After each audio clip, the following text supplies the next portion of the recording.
Good evening everyone. Start करेंगे class. NCF पढ़ेंगे आज।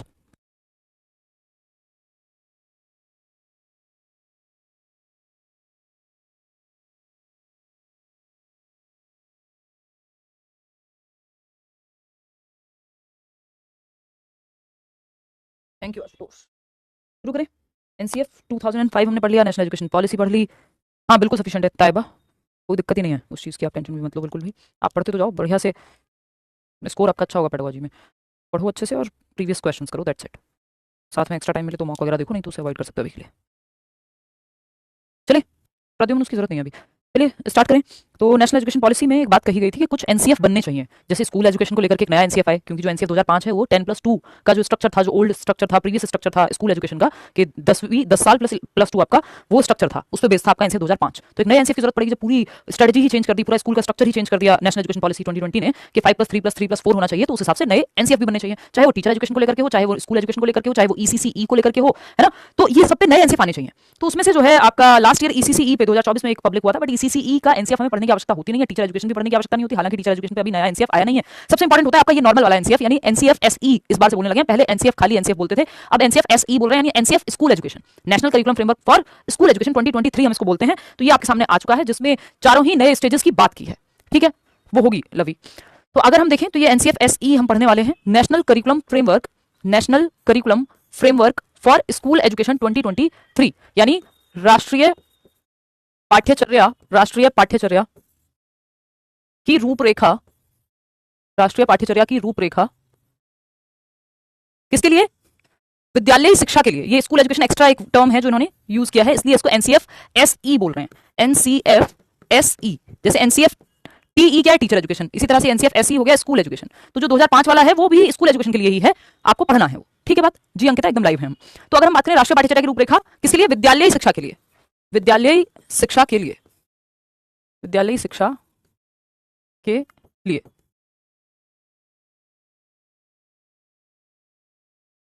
क्लियर है? नहीं, कोई किताब आपको उठाने की जरूरत नहीं है, प्रीवियस ईयर के नाम पे एमआरएस हो या कोई भी हो, आपको सिंपल से मतलब आपको लग रहा है आपके आसपास है तो बहुत अच्छी बात है, मैं रिकमेंड नहीं करूंगी, क्योंकि बेटर है कि आप प्रीवियस ईयर वेबसाइट्स और एमआरएस का तो एग्जाम इतनी जल्दी है, तो आपको जो है अभी आप किताब लेना है, उससे बेटर है कि आप ऑनलाइन क्वेश्चंस निकालें और पढ़ें, है ना। हम कोशिश करेंगे प्रोवाइड करा पाएं। ठीक है, बढ़े आगे बढ़े। हाँ, अगर हम देख रहे हैं तो नेशनल एजुकेशन ये सभी को पढ़ना होता है। हम सीटेट में भी ये पढ़ेंगे, हम डीट प्लस में भी ये पढ़ के जाएंगे, क्योंकि इससे पहले पेपर में आया नहीं है उस तरह से।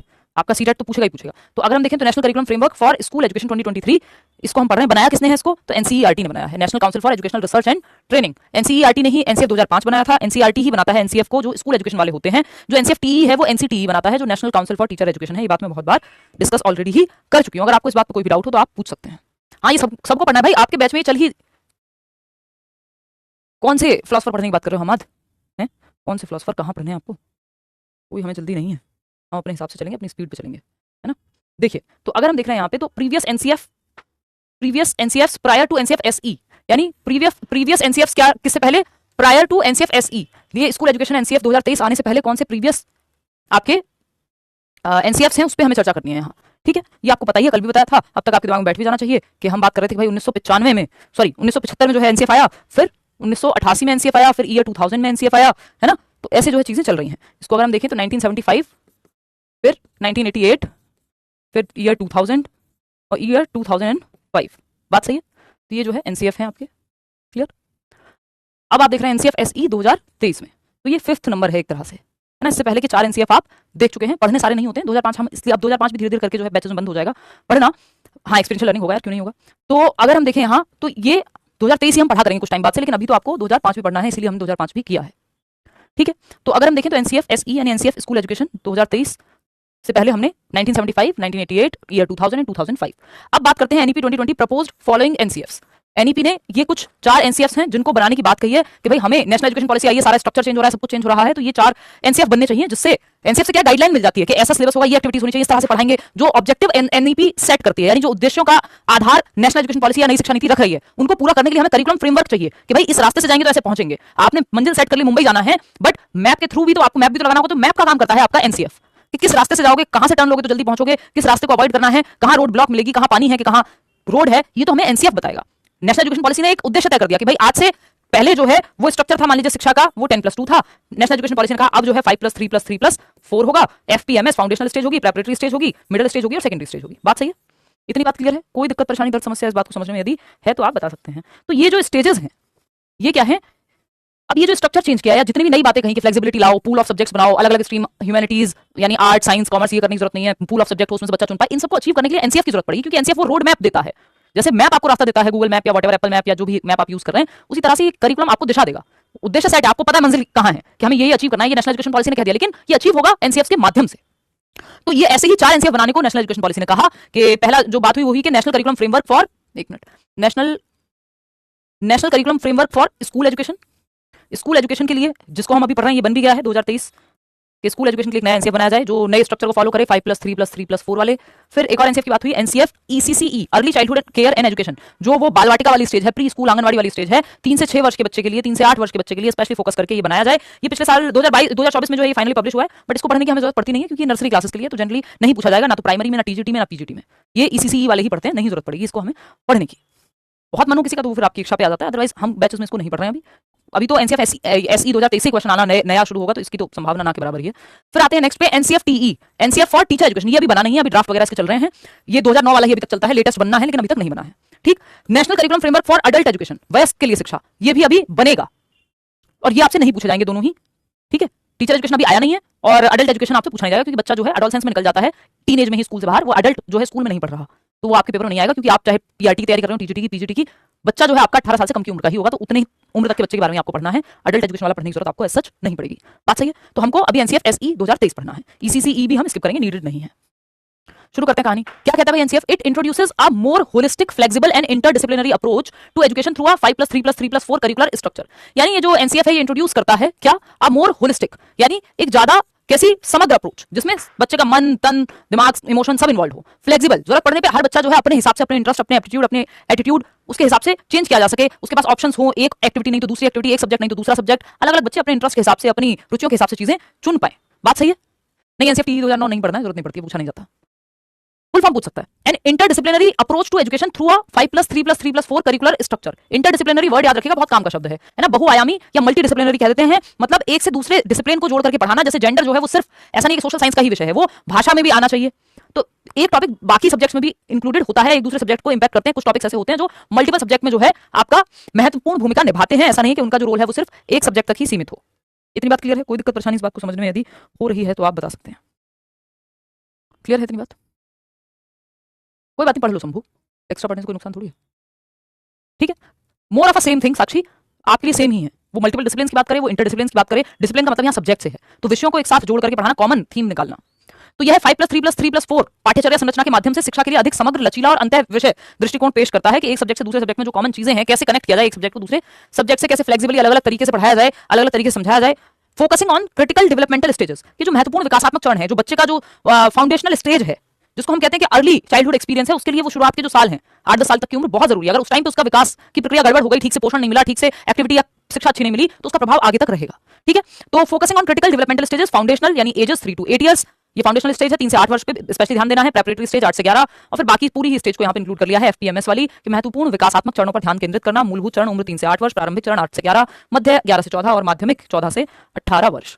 आगे बढ़ेंगे। कोर प्रिंसिपल्स देख लेते हैं। कुछ मुख्य कोर प्रिंसिपल्स हैं, मुख्य सिद्धांत हैं। ऑफलाइन बैच कल परसों में अनाउंस कर देंगे, दिवाली की बात शुरू होगा, बट अनाउंसमेंट जो है आपकी, और आपको बुलाया जाएगा 27 तारीख को, आपको सेंटर पे बुलाएंगे, भवन वगैरह करेंगे आराम से बैठ करके। तो जो लोग दिल्ली में हैं वो आ सकते हैं ऑफलाइन बैचेस में, मतलब उसके लिए ऑफलाइन सेंटर की शुरुआत के लिए। कोर प्रिंसिपल्स क्या है? मुख्य सिद्धांत to realise the vision of NEP 2020, कि अगर हमको जो NEP 2020 अपना एक विजन रख रही है, अपना एक मार्गदर्शन, अपना एक दिशा रख रही है कि ये ऐसे ऐसे हम अचीव कराएं, बच्चे को बोझ से हटाएं, एक्टिविटी कराएं, तो ये कोर प्रिंसिपल्स कैसे अचीव होंगे?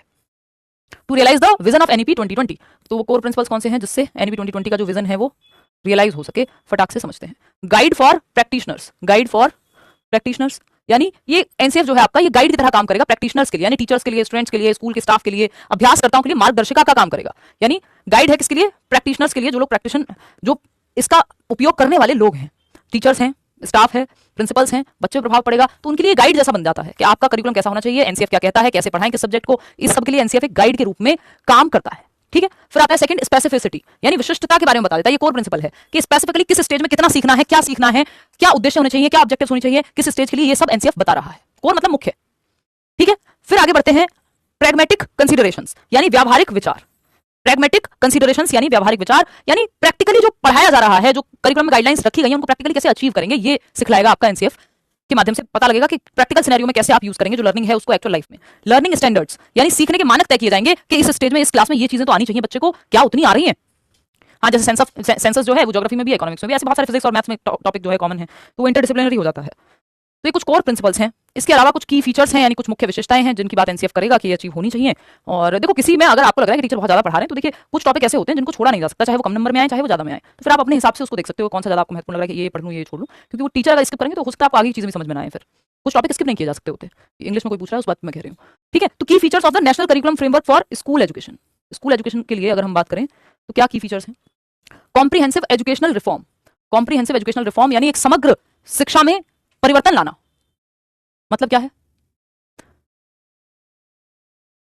बहुत बड़े मीना मुकर्रम, हमेशा मजे नहीं लेने हैं। जरूरी होती है कई बार चीजें। माहौल जो है त्योहार का है, हो सकता है मन ना लग रहा हो पढ़ने में, लेकिन जरूरी है। त्योहार तभी लगेंगे जब जीवन में आप थोड़ा सा एक दिशा पकड़ लेंगे। कुछ त्योहार कई बार इग्नोर भी करने होते हैं और मन लगाना होता है। एक आध दिन कर लो सेलिब्रेट, दिल्ली में आएगा भाई ऑफलाइन सेंटर। चलिए, तो कॉम्प्रिहेंसिव एजुकेशनल रिफॉर्म यानी एक समग्र शैक्षिक परिवर्तन या बदलाव की बात, कि क्या क्या चेंजेस होने चाहिए उसकी बात करेगा NCF. Multi disciplinary, holistic and integrated education, एक सब्जेक्ट को दूसरे सब्जेक्ट से कैसे जोड़ के पढ़ाएं। असेसमेंट में, आकलन में, टेस्टिंग का जो तरीका है उसमें क्या रिफॉर्म्स लाएं उसकी बात करेगा। इफेक्टिव पेडागोजिकल अप्रोचेस, क्या नए मेथड्स को अपनाया जा सकता है फ्लेक्सिबली, उसकी बात की जाएगी। एनहेंस्ड करिकुलम कंटेंट, कैसे करिकुलम कंटेंट को बेहतर बनाएं, बढ़ाएं नहीं। सिलेबस कम हुआ है कई जगह पे, आप एनसीईआरटी की बुक्स देखेंगे थर्ड फोर्थ फिफ्थ की ईवीएस से लेकर कई सब्जेक्ट्स की, तो चैप्टर्स कम हुए हैं लेकिन एनहेंस हुए हैं। जो कोर कॉन्सेप्ट्स हैं, जो जरूरी चीजें, वो बढ़ाई जाएं और जो एक्स्ट्रा है उनको हटाया जाए। एम्फेसिस, ताकि बच्चे से लोड कम हो सिलेबस का। Emphasis on the foundational stage, ये जो 3 से 8 वर्ष की उम्र है ये बहुत जरूरी है। आपका बच्चे का बेस बन जाता है, फाउंडेशनल ईयर्स है, मूलभूत चरण है, इस पे जोर दिया जाए, ये एनसीएफ कह रहा है। ठीक है, ठीक है, मगर कौन सा एग्जाम है? तो ये हुई बात, कुछ मुख्य मुख्य बातें हैं ये कि ये एनसीएफ के की फीचर्स हैं कि जो एक कॉम्प्रिहेंसिव एजुकेशनल रिफॉर्म्स यानी पूरे एक सिस्टम में बदलाव आ गया, पूरे स्ट्रक्चर में जो चेंजेस हैं उनकी बात ये करेगा। एक डिसिप्लिन से यानी एक सब्जेक्ट से दूसरे सब्जेक्ट को जोड़ के पढ़ाना है। आकलन के तरीके में क्या रिफॉर्म्स लाने हैं, नए मेथड्स कौन से बेहतर तरीके से आप इंप्लीमेंट कर सकते हैं, करिकुलम कंटेंट को कैसे अच्छा बनाना है, फाउंडेशनल स्टेज पे ज्यादा जोर देना है। इन सब की जो बातें हैं ये इसके फीचर्स हैं, यानी ये विशेषताएं हैं, किसकी कैरेक्टरिस्टिक्स हैं, किसके जो हम पढ़ रहे हैं एनसीएफ 2023 उसके। ठीक, तो ये आपको समझने के तौर पर काम आएगा, उसके रट्टे नहीं लगाने। हाँ, वो आएगा शंभू, हो जाएगा, डोंट वरी।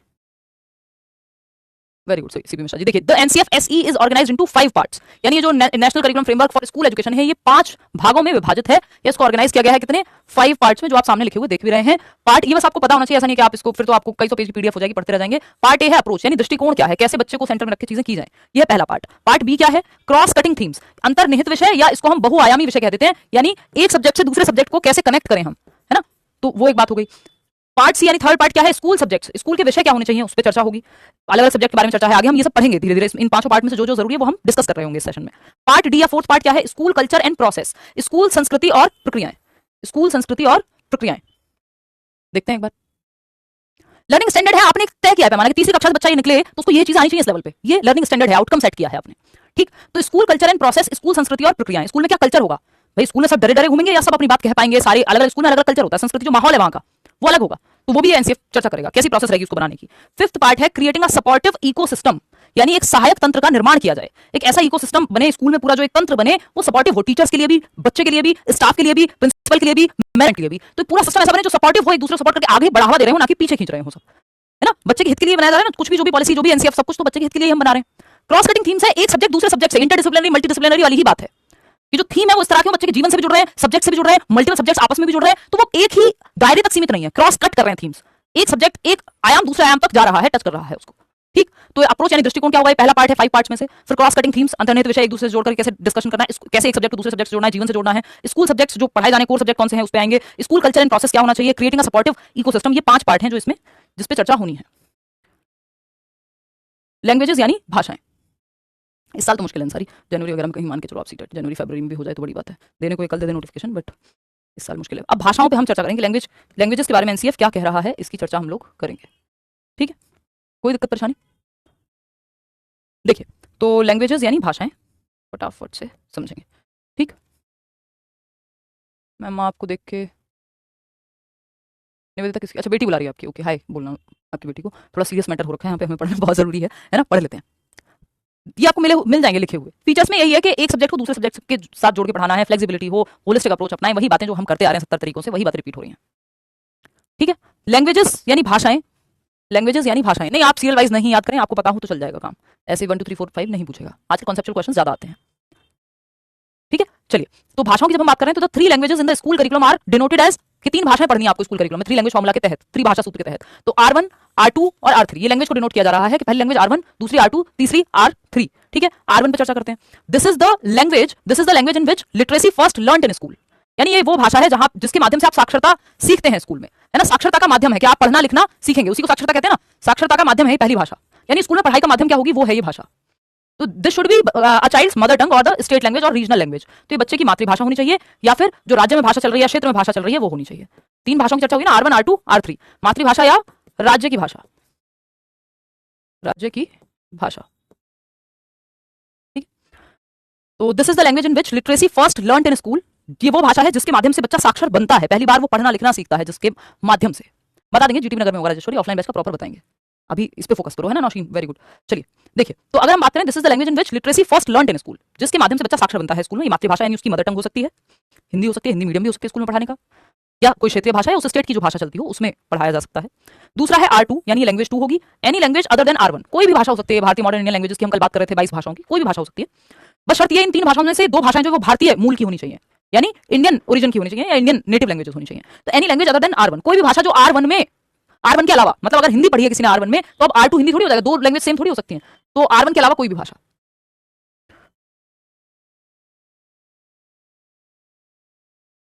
R1 के अलावा, R1 के अलावा कोई भी भाषा, कोई भी भाषा, बात सही है, R1 के अलावा कोई भी भाषा, क्लियर है।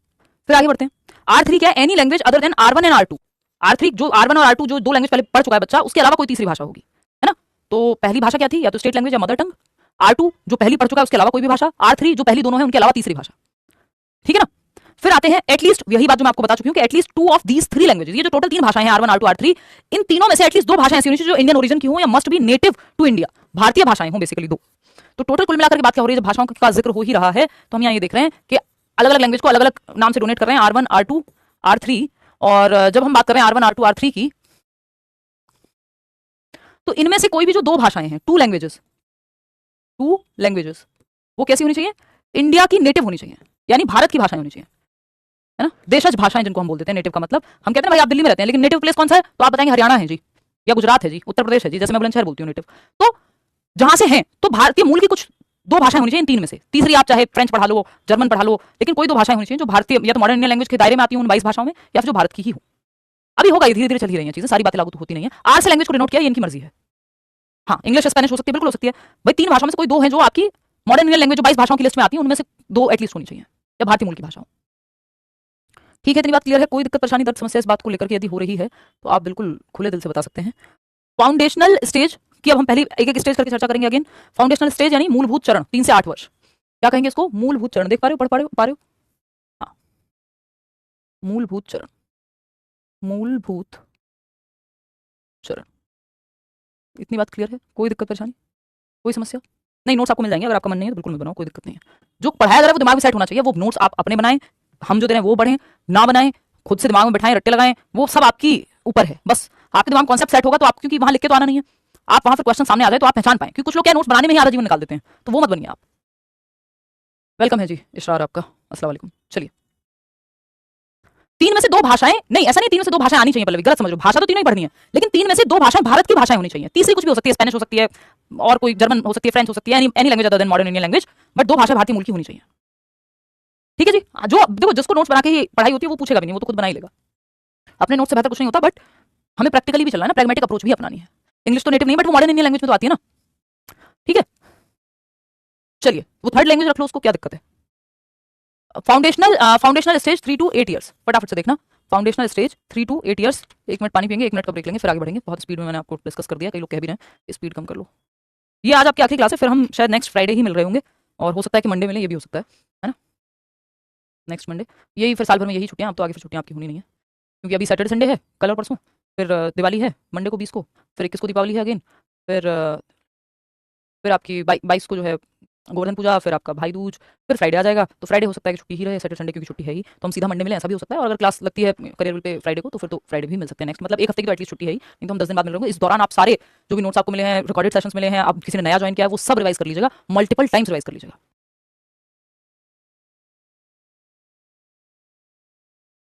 हाँ शिवानी, पहले इतना तो पढ़ो। वो छुट्टी है ही, हम अपनी तरफ से नहीं कर रहे हैं, वो है ही छुट्टी, इस तरह का ही बना हुआ डिजाइन।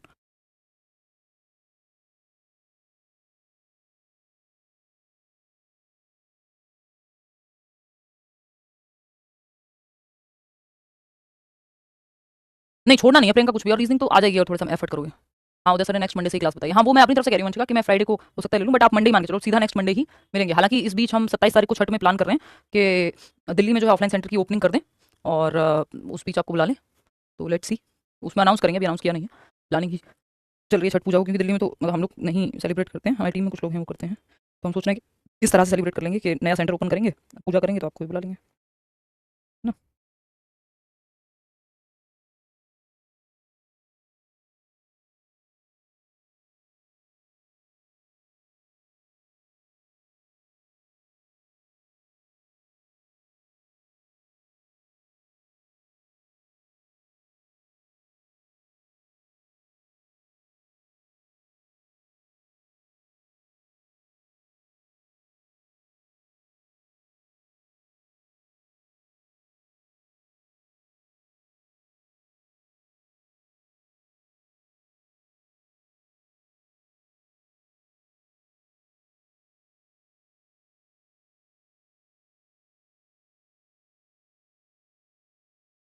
बहुत बढ़िया, बहुत बढ़िया हरकेश।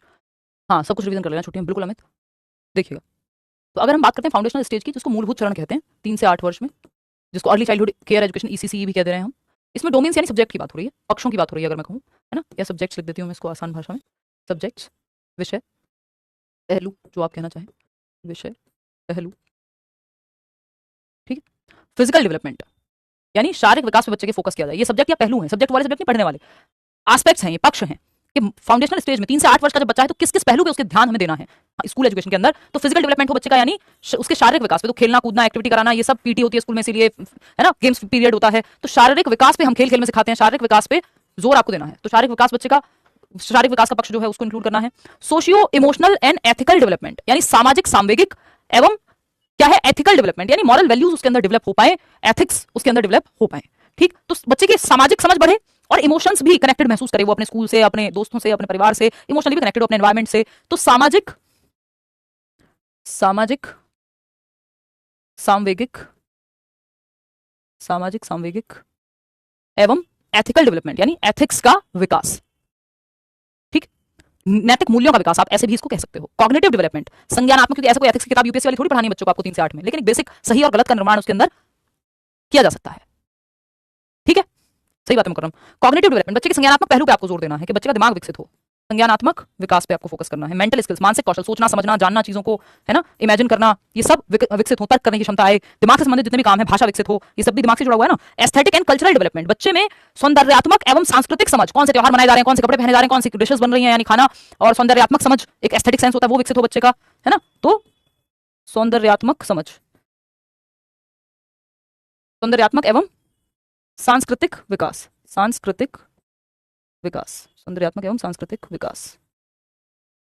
फिर आता है लैंग्वेज एंड लिटरेसी डेवलपमेंट यानी भाषा एवं साक्षरता का विकास, भाषा और साक्षरता का विकास, भाषा एवं साक्षरता का विकास। अब भाषा का विकास होगा तभी तो साक्षर बन पाएगा व्यक्ति, पढ़ेगा लिखेगा कैसे, लिटरेसी आएगी कहां से, भाषा के विकास से। तो भाषा एवं साक्षरता विकास ये एक पहलू है 3 से 8 वर्ष में, इन पहलुओं पे हमें जोर देना है स्कूल एजुकेशन में।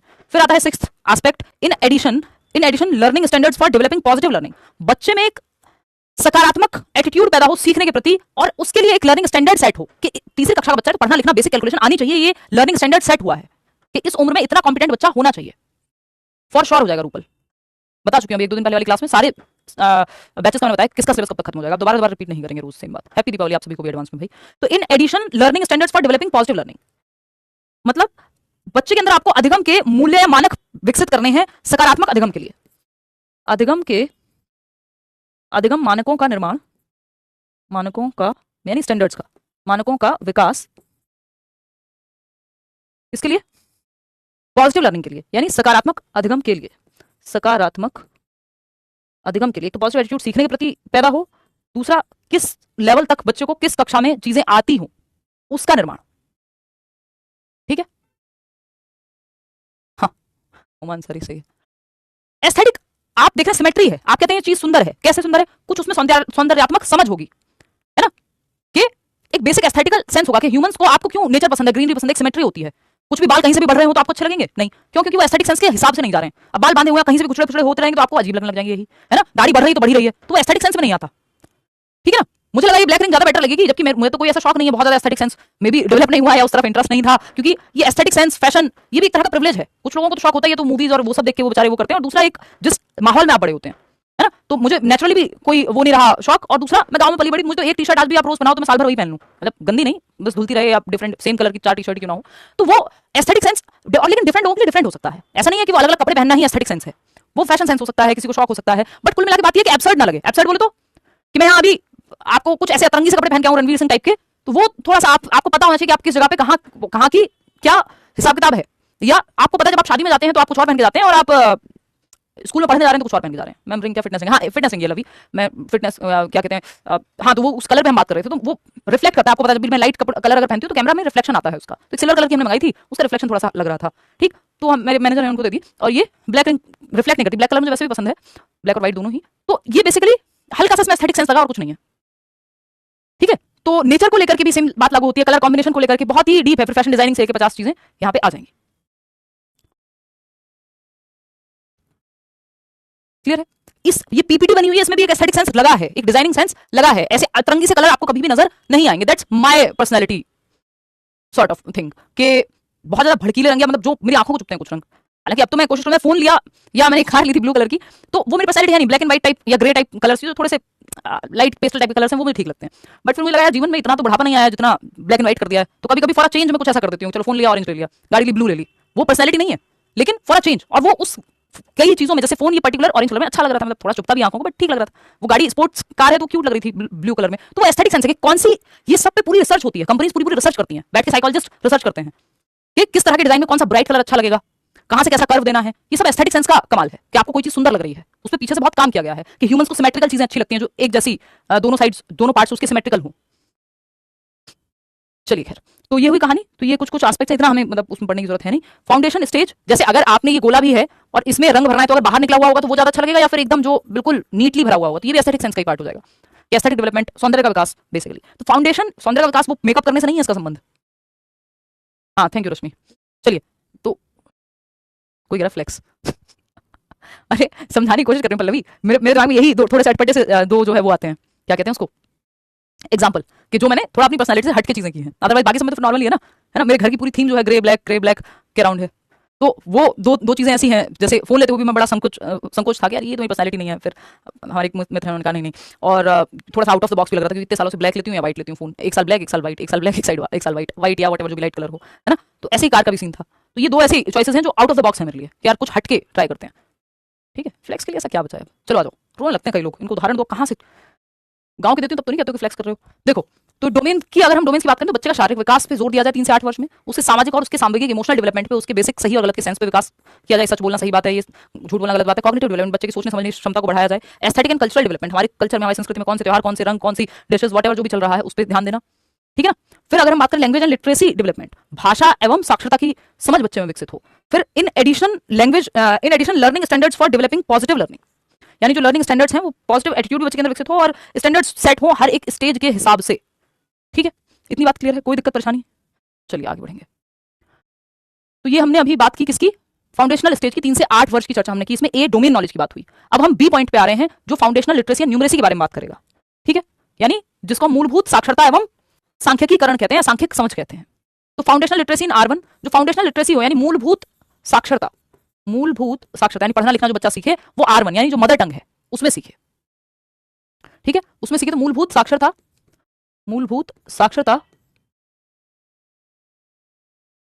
किसमें होनी चाहिए? R1 में, यानी जो फर्स्ट लैंग्वेज है, मीडियम ऑफ इंस्ट्रक्शन है, उसमें आपको बेसिक पढ़ना लिखना सीखना है, ठीक है। 2 लैंग्वेजेस, 2 भाषाएं जो है आपकी, वो R1 एंड R2 होंगी।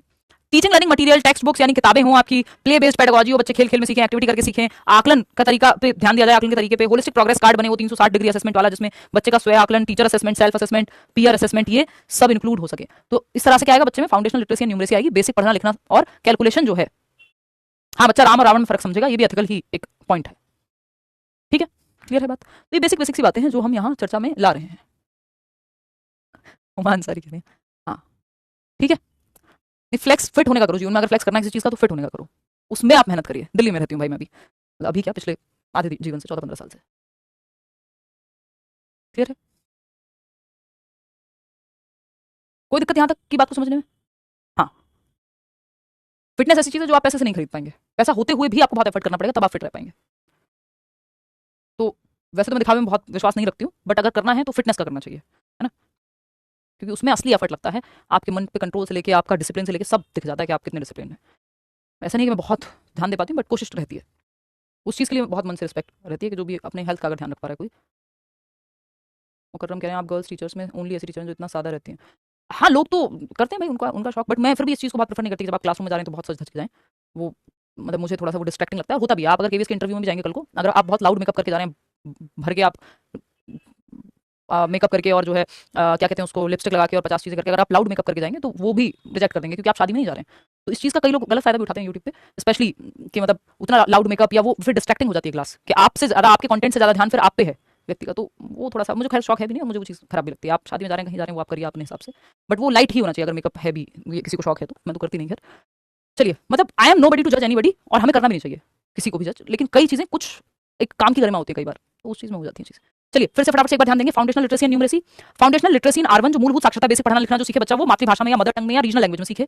2 लैंग्वेजेस पढ़ेगा इसके अलावा, आर1 के अलावा, आर1 एंड आर2 यहाँ पे लिखा हुआ है, यानी 3 भाषाएं पढ़ा सकते हो आप उसको। और TLM, teaching learning material, text book, किताबें, teaching aids, charts, 3D models, whatever जिसके माध्यम से आप पढ़ाना चाहें। प्ले बेस्ड एक्टिविटी होनी चाहिए, आकलन जो है खेल खेल में बच्चे का हो जाए। होलिस्टिक प्रोग्रेस कार्ड, बच्चे के हर पहलू को आप जांच पाएं, उसके संज्ञान को यानी उसके दिमाग को, उसके फिजिकल एक्टिविटी करा के आप उसको जांच पाएं, और इमोशनली भी आप बच्चे को समझ पाएं। ये जो है आपका फोकस होना चाहिए। अब कुछ सब्जेक्ट्स का ना ग्रुप बना हुआ है, जैसे ग्रुप 1 है लैंग्वेज, जिसमें सारी भाषाओं की चर्चा है कि इनमें से कोई भाषा चूज करे बच्चा। फिर ग्रुप 2 है जिसमें आर्ट एजुकेशन है, फिजिकल एजुकेशन एंड वेलबींग है बच्चे का, वोकेशनल एजुकेशन है, व्यावसायिक शिक्षा, इन सबके ग्रुप्स बने हुए सब्जेक्ट के, जिसमें से चुनना होगा बच्चे को पढ़ने के लिए। तो वो फाउंडेशन वाला पार्ट खत्म हुआ। Languages native to India compulsory, जो भारत की भाषाएं हैं वो आपको पढ़नी है। अदर लैंग्वेजेस कंपलसरी, जो दूसरी भाषा हुई आप पढ़ेंगे। Modern Indian languages, classical languages जैसे संस्कृत है क्लासिकल लैंग्वेज, फॉरेन लैंग्वेजेस, ये सब भी आप पढ़ सकते हो, इनमें से चूज कर लेगा बच्चा। ये ग्रुप 1 है ना, कि एक नेटिव लैंग्वेज ले ली, दूसरी जो है कोई भी एक लैंग्वेज ले ली, मॉडर्न इंडियन लैंग्वेज ले ली, कोई फॉरेन लैंग्वेज ले ली, क्लासिकल लैंग्वेज ले ली। ठीक, तो आर्ट एजुकेशन में Indian classical music, folk music, contemporary music, theatre, puppetry, वो होती है ना कठपुतलियां जो दिखाते हैं, स्कल्पचर, मूर्ति बनाना, fine arts, folk painting, graphic design, motion pictures, photography, textile designing, ये सब आर्ट एजुकेशन के अंदर आने वाले विषय हैं। इनमें से कोई एक विषय आप बच्चे को सिखा सकते हैं, या वो ऑप्ट कर सकता है, चूज कर सकता है। Physical education and wellbeing, yoga and lifestyle, sports, nutrition, physical education for students with disabilities, biomechanics and sports. बच्चे को बेसिकली आपको फिजिकली भी फिट बनाना है, और अगर कोई बच्चा है जो ओलंपिक्स वगैरह में जा सकता है तो उस तरफ भी आपको उसको ऑप्शन देकर के रखना है। फिर वोकेशनल एजुकेशन में आ जाएगा आपका, एग्रीकल्चर पे एजुकेशन हो सकती है, ऑटोमोबाइल या मैकेनिकल आप उसको कोई ट्रेनिंग दिला सकते हैं, इलेक्ट्रॉनिक्स एंड कम्युनिकेशन पे या कम्युनिटी पे आप कम्युनिटी हेल्थ पे आप सिखा सकते हैं, अकाउंटिंग सर्विस सिखा सकते हैं, डेटा एंट्री सिखा सकते हैं, banking services, retail services, textile and garment services, कहीं इंटर्नशिप करा सकते हैं किसी कंपनी में। तो ये बेसिक बेसिक चीजें हैं जो इसमें आएंगी। 6th क्लास से आप वोकेशनल एजुकेशन इंट्रोड्यूस करा सकते हैं। ठीक है, तो ये बेसिक ग्रुप्स हैं सब्जेक्ट्स के, इसमें रट्टे नहीं लगाने, बस आपको पता होना चाहिए। जैसे अभी इंट्रोडक्शन में आपके दिमाग में है कि हाँ थिएटर है तो ये आर्ट में आएगा और सिखाया जा सकता है। फिर ग्रुप 3, 2 ग्रुप पढ़े हमने अभी, ग्रुप 3 और ग्रुप 4 देख लेते हैं एक बार। सोशल साइंस और इंटरडिसिप्लिनरी एरियाज। ग्रुप 4 में क्या है, मैथमेटिक्स एंड कंप्यूटेशनल थिंकिंग। अब जैसे ग्रुप 3 है तो एक सब्जेक्ट चूज कर लिया इससे, ग्रुप 4 है उसमें से एक सब्जेक्ट है, जितने भी ऑप्शंस हैं वो चूज कर सकते हो जितने नीडेड होंगे क्लास में। History, geography, social science, political, ये सोशल साइंस के विषय सारे, psychology and mental health, economics, development economics, sociology, philosophy, anthropology, archaeology. ठीक, interdisciplinary areas, business studies, accounting, sustainability, journalism, ये सब एक दूसरे से कनेक्टेड है। कि जर्नलिज्म ऐसा नहीं है ना कि पॉलिटिकल साइंस से बिल्कुल कनेक्टेड नहीं है, हिस्ट्री से कनेक्टेड नहीं है, तो ये मिलेंगे कहीं ना कहीं। मैथमेटिक्स एंड कंप्यूटिंग स्किल्स जो है आपकी वो इधर आ जाएंगी। साइंस में बायोकेमिस्ट्री, ये वो, इनमें से कोई भी सब्जेक्ट अगर बच्चा लेना चाह रहा है तो ये अलग अलग ग्रुप बनाए हुए हैं, इसका बहुत ज्यादा रट्टा आपको नहीं लगाना है, बस पता होना चाहिए आपको। ठीक है, क्या पहचान पाए अगर ऑप्शन मिल जाए तो। पेडागोजी एनसीएफएसई किस तरह की होनी चाहिए, तो आप बताइए फ्लेक्सिबल पेडागोजी और टीचर बच्चे दोनों एक्टिव हो, है ना। अब ये जो 10 सब्जेक्ट आपके सामने दिखाई दे रहे हैं, इनमें से कोई 2 कोर सब्जेक्ट जो है आपके पास होने चाहिए। 10वीं क्लास पूरी करने से पहले आपने ये 2 सब्जेक्ट पढ़े होने चाहिए। ठीक है, बहुत ज्यादा उसमें घुसने की जरूरत नहीं है अंजलि, बस आपको एक आइडिया होना चाहिए मोटा मोटा कि साइंस का विषय है, कि ये आर्ट्स में आएगा, कि ये किस में आएगा। चलिए, फिजिकल एजुकेशन, ये जैसे यहाँ लिखा हुआ है 2 essential courses from each of the curricular areas for grade 10 certification. आपको कक्षा 10वीं पास करनी है तो 2 essential course from each of the curricular areas, इनमें से कोई भी आपका जो है 2 इसेंशियल कोर्स आपको करने होंगे। जैसे ह्यूमैनिटीज में आपको मान लीजिए 50 सब्जेक्ट हैं, 2 पढ़े हो आपने, मैथमेटिक्स एंड कंप्यूटिंग में से 2 पढ़े हो, इस तरह से मिनिमम 2 इसेंशियल कोर्सेज आपने ईच करिकुलर एरिया से पढ़े हो। जितने अभी इसेंशियल ग्रुप दिखाया था ना, उन ग्रुप में से मान लो 10 सब्जेक्ट थे तो कोई 2 आपने पढ़े हो उन सब में से, तब आप 10वीं पास कर पाएंगे। तो ह्यूमैनिटीज के अंदर से 2 मान लो, mathematics and communities computing sorry vocational education में इतने सारे टॉपिक थे तो आपने कोई 2 करके देखे हो। फिजिकल एजुकेशन, आर्ट एजुकेशन, वो जो ग्रुप ऑफ सब्जेक्ट था उनमें से 2 पढ़े हो हर एक एरिया में। जैसे सोशल साइंस में हिस्ट्री, पॉलिटी, ये सब था, साइकोलॉजी, तो इनमें से 2 एटलीस्ट पढ़े हो फिजिकल साइंस और सोशल साइंस के नाम पे। साइंस में फिजिक्स, केमिस्ट्री, बायो, तो इनमें से कोई 2 पढ़े हो। इंटरडिसिप्लिनरी एरियाज थे, जैसे जर्नलिज्म था, तो वो 2 सब्जेक्ट आपने पढ़े हो स्कूल से निकलने से पहले। नहीं, ऐसा नहीं ऋषभ, तो ये हर एक एरिया से 2 सब्जेक्ट कम से कम एसेंशियल 2 कोर्स आपने किए हुए हो। अब मुख्य बातें की पॉइंट्स क्या हैं इसके आपके एनसीएफ 2023 के एनसीएफ एसई 2023 के, ये इंटरडिसिप्लिनरी यानी वो क्रॉस कटिंग थीम है। एक टॉपिक यानी हिस्ट्री में पॉलिटी में जो आपने पढ़ा है वो जब आप जर्नलिज्म की बात करेंगे और आज प्रेजेंट में करंट अफेयर की बात करेंगे कि बिहार में आज ये हो रहा है, आज इलेक्शन है, तो आप जाएंगे कि हिस्ट्री में ये नेता ने या ये पार्टी ने या ये जो भी पॉलिटिकल पार्टी ने या व्यक्ति ने ये किया था, उसका इंपैक्ट ये आया था, तो आज इसको हम ऐसे कह रहे हैं। तो आपको ये इंटरडिसिप्लिनरी हो गया कि एक चीज से दूसरी चीज जुड़ी हुई है। बात रही इसकी कोर एम्स एंड वैल्यूज, मुख्य उद्देश्य और मूल्य, इस पे हम चर्चा जो की पॉइंट्स हैं इसके एनसीएफ 2020 इकोनॉमिक्स आएगा आपकी ह्यूमैनिटीज के अंदर जो है, ये इसमें यहाँ लिखा भी हुआ था, देख लेते हैं एक बार इन्होंने किसके अंदर उसको काउंट कर रहे हैं, क्योंकि वो बिजनेस की तरफ भी काउंट कर सकते हैं चाहे तो, है ना। लेट मी जस्ट सी, टिंग टिंग, हाँ सोशल साइंसेज में ही है, सोशल साइंसेज, या वो इंटरडिसिप्लिनरी में बिजनेस डाल दिया तो बिजनेस का अलग से नहीं है, तो इसलिए इकोनॉमिक्स इधर ही सेट बैठता है। वैसे भी आप पढ़ते भी सोशल साइंसेज में ही अभी तक।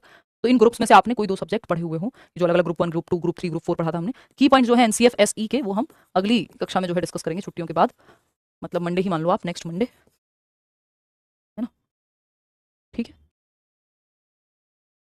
अभी चलेगा ये धीरे धीरे, इसको इंप्लीमेंट होने में बहुत टाइम लगेगा। 2005 कौन सा पूरी तरह से इंप्लीमेंट हो गया, लेकिन बुक्स चेंज हो रही हैं, चीजें चेंज हो रही हैं। अब इसके अलावा किसी के मन में कोई सवाल हो, कोई जवाब आप जानना हो, कुछ बात करनी हो, तो आप पूछ सकते हो। अब हम आपकी तरफ फ्री फॉर डिस्कशन रखते हैं 5 मिनट लास्ट के, है ना। नोट्स में देखती हूँ यार, कई बार क्या होता है कि कुछ चीज़ें मैं चेंज कराती हूँ, तो इसलिए एडवांस में नहीं डलवाते हैं, लेकिन डलवा देंगे मंडे, ये वाला मंडे नहीं भाई, नेक्स्ट मंडे मिलेंगे।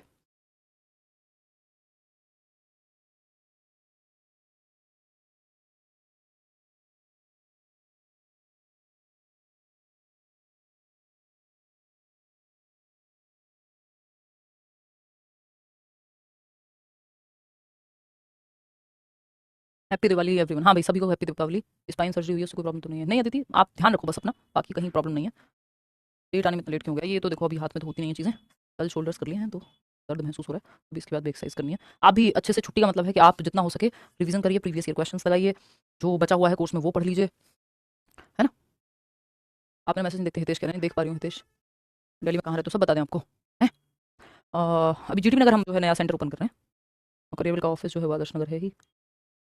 नोट्स आपको नोट्स के सेक्शन में मिल जाएंगे, मैं कोशिश करूँगी कुछ अगर एडवांस में नोट्स कुछ डलवाए जा सकते हैं। वैसे तो अब सब छुट्टी पे जा रहे हैं, हमारी टीम जो हमारे मैनेजर हैं वो सब ये सब देखते हैं, वो भी जा रहे हैं, उनके यहाँ छठ है तो वो तो और लंबी छुट्टी पे जाएंगे, तो वैसा है।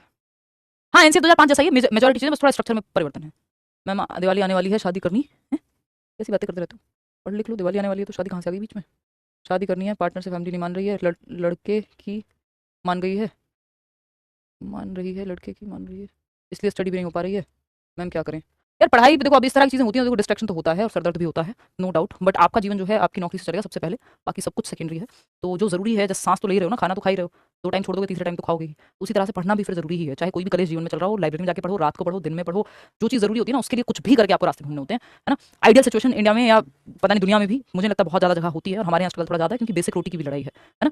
तो इसमें हम ये नहीं सोच सकते कि सब कुछ आइडियल होगा, हमें बढ़िया माहौल मिलेगा तब हम पढ़ने बैठेंगे, वो मिलना चाहिए बट मिलता नहीं है। हम में से किसी को भी शायद मुझे लगता है बहुत आइडियल रेयर ही किसी को मिलेगा, है ना। ये आसपास रिश्तेदारों के ताने, घर के कलेश, फलाना ढिमका, फैमिली मान रही, ब्रेकअप पैचअप, ये सब चलता रहेगा, तमाशा है दुनिया। आपको मुख्य जो चीज़ है जिससे आपका जीवन चलेगा उस पर फोकस करके रखना है। शुभ दीपावली मेरी तरफ से संचिता आप सभी को, आप बेहतरी की तरफ बढ़ें, अगली दीपावली आप नौकरी के साथ मनाएं, और उसके लिए आप मेहनत करें सबसे ज़्यादा। अगर आपने सच में मेहनत कर ली दिल लगा करके, तो आपको मलाल तो एटलीस्ट नहीं रहेगा, चाहे कुछ हो या ना हो। इनकी मर्जी है, जहीन इन्होंने R1 R2 R3 नाम रखा, नहीं सारी क्लास के नोट्स तो इस वीक नहीं मिलेंगे, बट हाँ मैं बोलूँगी कि अगर ऐसे कुछ 8-8 10-10 नोट्स भी चैप्टर के नेक्स्ट डलवा दी जाए एडवांस में, तो जिसको रीड करना है एटलीस्ट वो कर ले। और कुछ चैप्टर्स तो ऐसे जैसे हम एक्सपीरियंशियल बेस्ड लर्निंग पढ़ेंगे तो उनके नोट्स ही नहीं बनेंगे, फैमिली अलाउ नहीं कर रही, लाइब्रेरी एंड नाइट स्टडी, तो नाइट स्टडी तो घर में कर सकते हो। बड़ा ड्रामा है हमारे यहाँ, हर चीज़ को लड़ना पड़ता है, हर चीज़ के लिए, लड़कियों के लिए तो और ज़्यादा है। बहुत बढ़िया मेघा, डायरेक्ट पूछ सकता है भाई क्वेश्चन दे का, कोई बड़ी बात नहीं है एनसीए 2023 से भी। हाँ तो पूछो ना बिंदु, डाउट किस लिए खड़ी हूँ मैं यहाँ, डाउट के लिए तो खड़ी हूँ। वो हर एक ऑड को, ये मान लो अगर 6 महीने ढंग से मेहनत कर ली तो चीज़ें काफ़ी हद तक आपके फेवर में आ जाएंगी, या फिर आप में लड़ने की क्षमता आ जाएगी उन चीज़ों के साथ। अब वो फैमिली प्रॉब्लम्स हैं, पर्सनल प्रॉब्लम्स हैं, लाइफ है, लाइफ अपने आप में एक डिफिकल्ट या कॉम्प्लेक्स चीज़ है। कंतारा चैप्टर 1 देखो दिवाली पे। यार मुझे थोड़ा साउथ वाली मूवीज़ कम पसंद आती है, मतलब पता नहीं ये मेरी कुछ कमी हो सकती है वट, बट मैंने बहुत कम मूवीज़ देखी हैं साउथ इंडियन मूवीज़, जो हैं अच्छी बनाते हैं वो लोग, नो डाउट लोगों को पसंद आती है, मैं थोड़ा कम इंटरेस्ट उसमें आ पाता है। जैसे मैंने केजीएफ आज तक नहीं देखी है, बाहुबली मैंने देखी है, वो कॉलेज टाइम पे आई थी, तो बाहुबली 2 भी मैंने देखी है, एक और कोई बीच में आई थी। तो हाँ मतलब हमारे यहाँ भी, हमारे स्टाफ में भी यही बात चल रही है कि देख के आते हैं कंतारा, तो इनको अभी जो है शो मिला नहीं है, नहीं तो मुझे जाना ही पड़ता, जबकि मैंने पहले वाली भी नहीं देखी है। तो मतलब ऐसी मेरी कोई एलर्जी नहीं है मुझे, मैं देख तो कुछ भी लेती हूँ, हॉलीवुड बॉलीवुड जो भी दिख जाए, बट मुझे पर्सनली मेरी प्रेफरेंस नहीं है साउथ इंडियन मूवीज़, देख लेती हूँ मैं, बट मतलब थोड़ा उतना पसंद नहीं है जितनी कोई कोई मूवी जो सबको पसंद है वो तो फिर हो जाती है। आपकी हेल्थ ठीक है? हाँ, मच बेटर। मैं बहुत अच्छा महसूस कर रही हूँ। पिछले महीने में 11 दिन जिम गई थी और इस महीने में 7 दिन गई हूँ। तो आज भी जाऊँगी, तो I am feeling way more energetic than before.